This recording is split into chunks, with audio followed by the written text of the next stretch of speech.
అందరికీ నమస్కారం. 100 సంవత్సరాల ఆర్ఎస్ఎస్ చరిత్ర గురించి ఒక్కసారి తెలుసుకుందాం. ఆర్ఎస్ఎస్ రాష్ట్రీయ స్వయం సేవక్ సంఘ్. ముఖ్య కార్యాలయం నాగ్పూర్.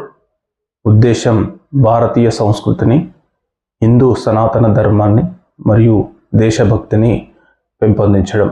ఈ 3 అంశాలతో ఆర్ఎస్ఎస్ ఏర్పాటు చేయడం జరిగింది. 1925 సంవత్సరంలో డాక్టర్ కేశవ బలిరామ్ హెగ్డేవార్ పూర్తి పేరు. ఇతను నాగ్పూర్లో డాక్టర్ కూడా. ఇతను కొద్ది మంది వ్యక్తులతో 1925 సంవత్సరంలో విజయదశమి రోజు అంటే సెప్టెంబర్ 27 రోజు ఈ సంఘ్ను ఏర్పాటు చేయడం జరిగిందనమాట. తర్వాత ఈ సంఘ్ అనేది రాష్ట్రీయ స్వయం సేవక్ సంఘ్గా ఏర్పాటు కావడం జరిగింది.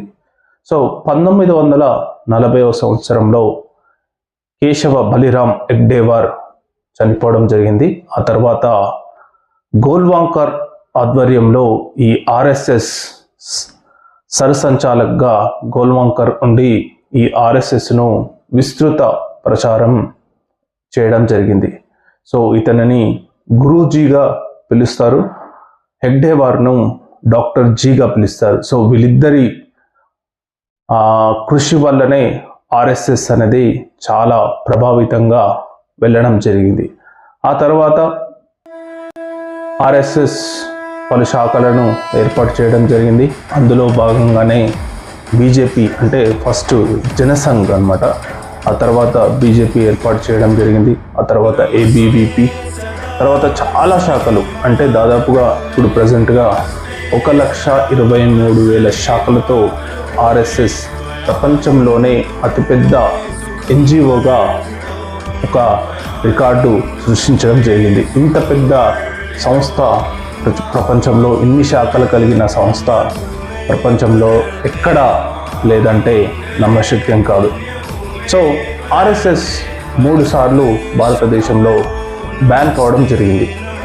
1948 సంవత్సరంలో గాంధీజీని హత్య చేసిన నాథూరామ్ గాడ్సే ఆర్ఎస్ఎస్లో పనిచేశాడు అనే ఆరోపణలతోనే ఆర్ఎస్ఎస్ను బ్యాన్ చేయడం జరిగింది. ఆ తర్వాత కోర్టు ఆర్ఎస్ఎస్ పాత్ర ఏమీ లేదని చెప్పి అందులో అంటే గాంధీ హత్య కేసులో 8 మందిలో ఒకరైన వీర్ సావర్కర్ను కూడా నిర్దోషిగా విడుదల చేయడం జరిగింది. ఆ తర్వాత 1972 నుంచి 75 మధ్యలో కూడా 77-75 మధ్యలో కూడా ఎమర్జెన్సీ, ఇందిరాగాంధీ ఎమర్జెన్సీ విధించిన టైంలో కూడా ఆర్ఎస్ఎస్ను బ్యాన్ చేయడం జరిగింది. ఆ తర్వాత 1992 సంవత్సరంలో బాబ్రీ మసీద్ అల్లర్ల కేసులప్పుడు కూడా కొద్ది కాలం పాటు ఆర్ఎస్ఎస్ను బ్యాన్ చేయడం జరిగింది. ఈ 3 సార్లు ఆర్ఎస్ఎస్ బ్యాన్ అయినా కానీ తన సాంస్కృతిక మరియు భావజాల వ్యాప్తి ఎక్కువగా ఉండడం వల్ల ప్రజలు మరలా దానిని పునరుద్ధరించుకొని ఈరోజు ప్రపంచంలోనే ఒక గొప్ప ఎన్జిఓ సంస్థగా ఏర్పాటు కావడం జరిగిందనమాట. ఇంతలా మనము ఒక్కొక్కసారి ఏంటంటే గవర్నమెంట్లు విచిత్రంగా ప్రవర్తిస్తాయి.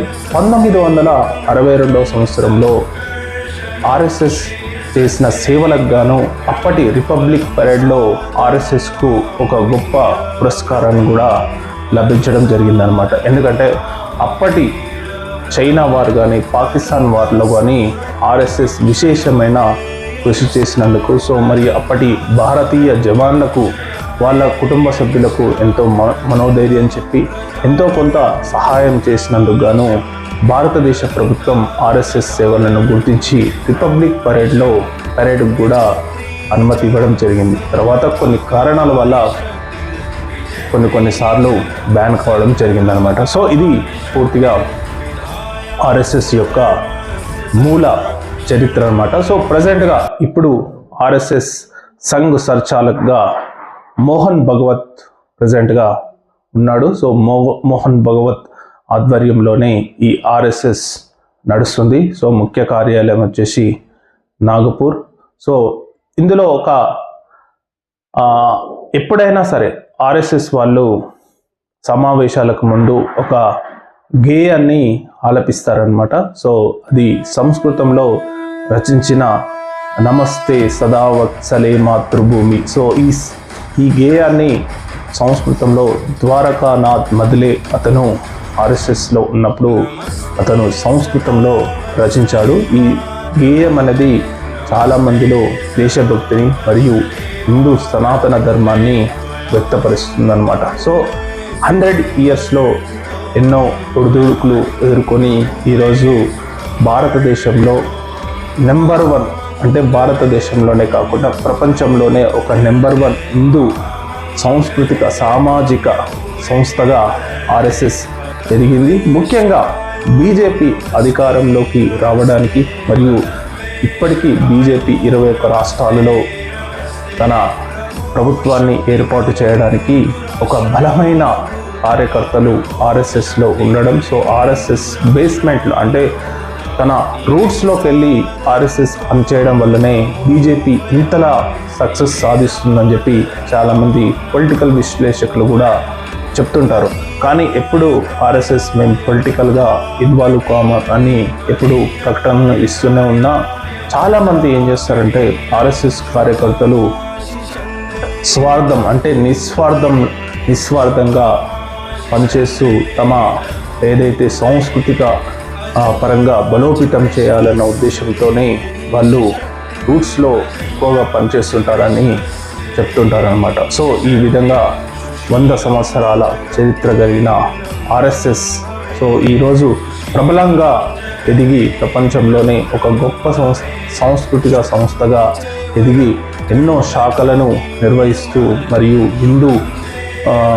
హిందువులకు ఒక స్ట్రాంగ్ బేస్గా ఒక స్ట్రాంగ్ పునాదిగా ఒక బ్యాక్వర్డ్గా ఈరోజు ఉందంటే అది ఆర్ఎస్ఎస్ వల్లనే అని సగర్వంగా చెప్పగలం. సో ఈరోజు 100 సంవత్సరాలు కంప్లీట్ అంటే ఆర్ఎస్ఎస్ ఎప్పుడు ఇయర్ని ఎట్లా క్యాలిక్యులేట్ చేస్తుందంటే దశమి టు దశమి అంటే విజయదశమి టు విజయదశమి 1 ఇయర్గా సంబోధిస్తారు. సో ఈ నిన్నటికి వాళ్ళకు 100 ఇయర్స్ కంప్లీట్ కావడం జరిగింది. ఈ సందర్భంగా 100వ ఉత్సవాల్లో ముఖ్య అతిథిగా మాజీ రాష్ట్రపతి రామ్నాథ్ కోవింద్ పాల్గొనడం జరిగింది. సో ఈ 100వ శతాబ్ది ఉత్సవాల్లో కూడా ప్రైమ్ మినిస్టర్ నరేంద్ర మోడీ ఒక కాయిన్ కూడా రిలీజ్ చేయడం జరిగింది. అందులో ఆర్ఎస్ఎస్ సంబంధించిన ఫోటో మరియు భారత్ మాతాకి జై అనే అక్షరాలతో 100 రూపీస్ కాయిన్ను ప్రైమ్ మినిస్టర్ రిలీజ్ చేయడం జరిగింది. సో ఈ విధంగా ఆర్ఎస్ఎస్ యొక్క సేవలను ప్రైమ్ మినిస్టర్ కొనియాడడం జరిగింది. మరియు రామ్నాథ్ కోవింద్ కూడా ఆర్ఎస్ఎస్ సేవలను కొనియాడడం జరిగింది. ఈ విధంగా నిన్న జరిగిన శతాబ్ది ఉత్సవాల్లో మోహన్ భగవత్ మాట్లాడుతూ స్వదేశీ జాగరణ అంటే స్వదేశీ వస్తువులను ఎక్కువగా వాడండి అని చెప్పి ఒక పిలుపును మాత్రం ఇవ్వడం జరిగింది. సో ఈ విధంగా 100 సంవత్సరాలు కంప్లీట్ చేసుకున్న ఆర్ఎస్ఎస్కు శుభాకాంక్షలు తెలుపుతూ థ్యాంక్ యూ.